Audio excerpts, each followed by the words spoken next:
Hi and welcome to the Spirion Edge LTE installation video.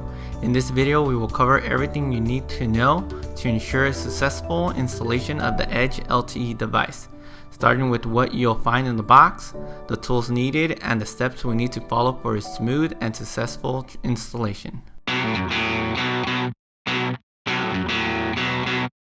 First, let's look at what comes in the box. We have the GPS installation guide with detailed instructions and pictures. Next, we have the GPS unit and various components. The GPS unit has two LED indicators for satellite and cellular connections and a quick connector slot to receive the wiring harness. Next, we have the wiring harness with the quick connector and attached warning buzzer. Next, we have the starter interrupt relay. And lastly, we have the accessory wire connector packet with the most common connectors necessary to complete the installation, as well as an inline fuse for surge protection and a Velcro patch for secure GPS mounting. Now let's take a quick look at all the wires and their connections. Our red wire will be a 12 volt constant power, and of course our black wire will be a chassis ground. Our yellow, blue, and green wires will connect to our starter interrupt relay. We have a white wire for ignition sense and extra purple wire for alternate connections, which we talk about later during the installation. The other orange and gray wires are only used during programming. As we spoke about before, the yellow, green, and small gauge blue wires connect to matching colors on the wiring harness. And finally, our red and blue wires will connect to the starter solenoid wire. Before we move on to the installation part of our video, let's review the tools and supplies we need for a successful installation. We have our drill with a variety of bits, our wire strippers, our wire crimpers, our wire cutters, our multimeter, our panel tools, a variety of sockets and a ratchet, and finally we have our firewall plug tool. We also have our self-tapping screws, zip ties, electrical tape, and our wire connector packet, which includes a variety of wire connectors and a terminal connector for our ground wire. This packet also includes the Velcro patch for mounting the GPS device and an inline fuse assembly which will connect to the GPS power line to protect the device and vehicle from a power surge. Before we demonstrate the correct installation process, let's talk a little bit about our test lights or circuit testers. Most test lights will test for current or power. The problem is most test lights won't reveal the voltage of the current. There are many low voltage wires in cars these days, and just because you get a power indicator on your test light does not mean it's 12 volts and sufficient to operate your GPS device. That is why we only recommend using a digital voltmeter to locate the correct wire with the correct amount of voltage. Now let's move on to the installation part of our video.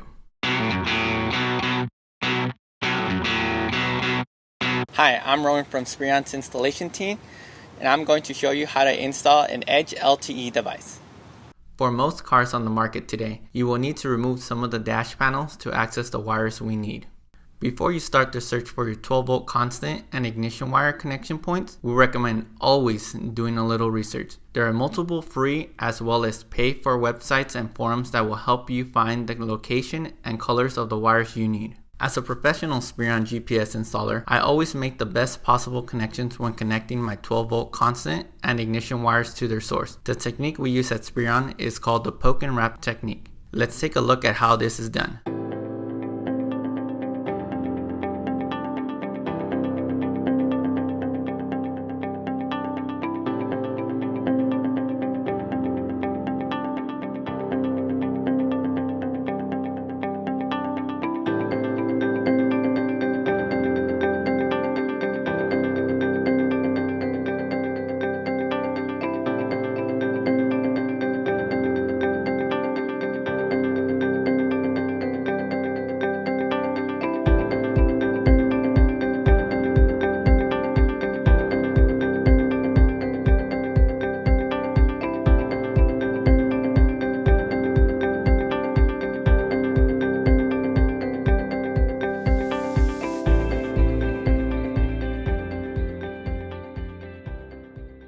Now that we have located our wires, let's connect our post connector to our ground wire and secure it to the chassis with a self-tapping screw.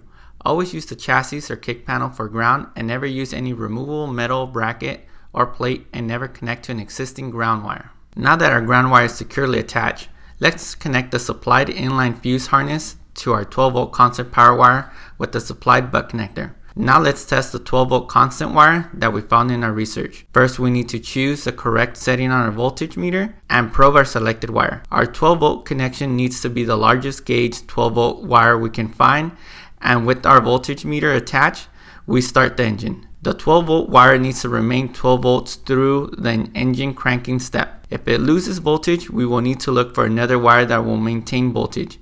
We will now use the poke and wrap technique to make the power connections. When connected to constant power, the LED indicators will begin to flash. Once the GPS has connected to the local cellular network, the green LED will stay solid, and once the satellites lock onto the GPS, the red LED will stay solid. This tells us the GPS is ready for communication.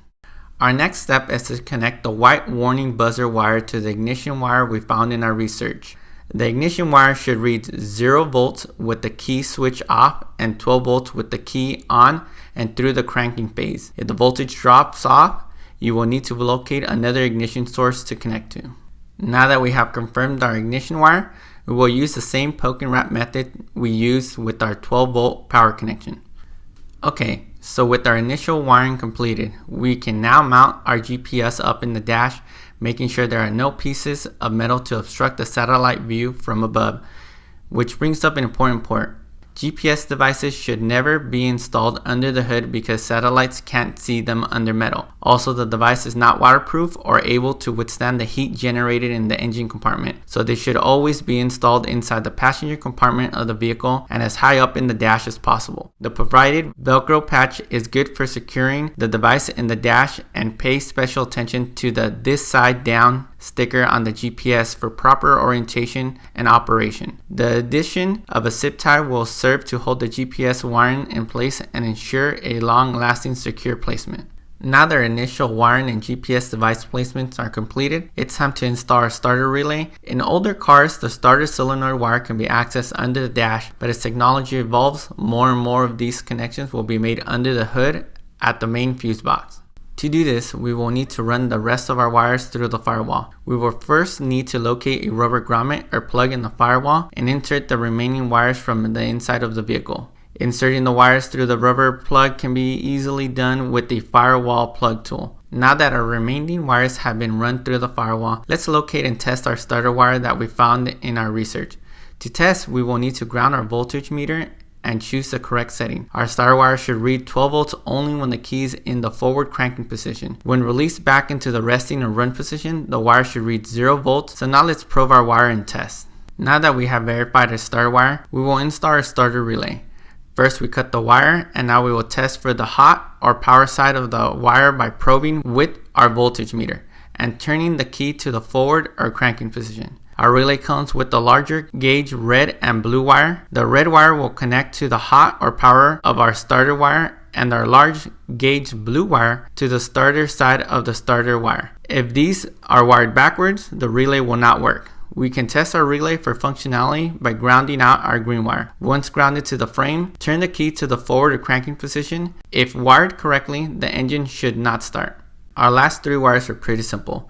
Just connect the 3 wires from the relay to the corresponding color wires on the wiring harness that we inserted through the firewall. Green to green, yellow to yellow, and blue to the smaller gauge blue wire from the relay with the provided butt connector. As a footnote, the purple wire is an extra wire added in case you need to make either a 12 volt constant or an ignition wire connection under the hood with the starter. Once the wires have all been connected, we can tuck away our wires and secure the relay, always making sure the job looks factory clean. Hi, this is the installation verification portion of the process, where we will use the installation mobile app to verify our installation.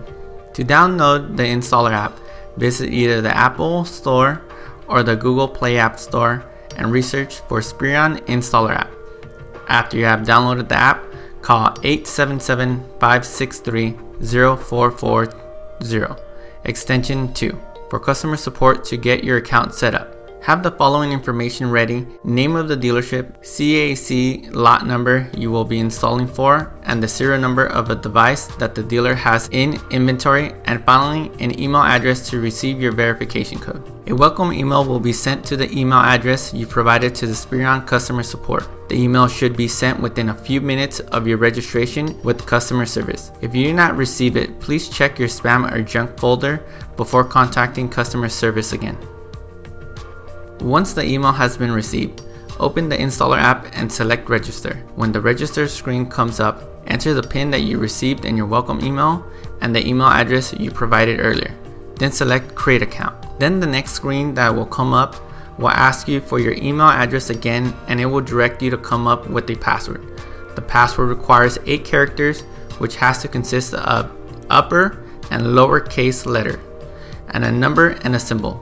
Then select create account after you fill in the information. Enter your email address and password and hit the sign in button in the blue line. The next screen will come up. Will show the dealership you are installing for. If you install for multiple dealerships, choose from the list of the one that you are installing for at this time. If you choose the wrong store, the device will not be there to install on that. Make sure location services is turned on and allowed for the installer app on your phone. Now you will scan the GPS device. Please remember to scan the serial number on the device. You can manually enter the serial number also. Please verify that the serial number is correct on the phone. Scan the VIN number of the vehicle, which you can find either on the side of the door or on top of the dash. After you scan the VIN, make sure the serial number is the same on the car and the app. You can also enter the VIN manually if necessary. After you can scan the VIN, it will prompt you to fill the missing information like color, odometer, etc. If the device had previously begun an installation process, you must select delete and start over. At the bottom of the screen, press the start when you are ready. Then the cellular test will start. If the cellular test passes, the icon next to it will turn green. GPS reception test is next.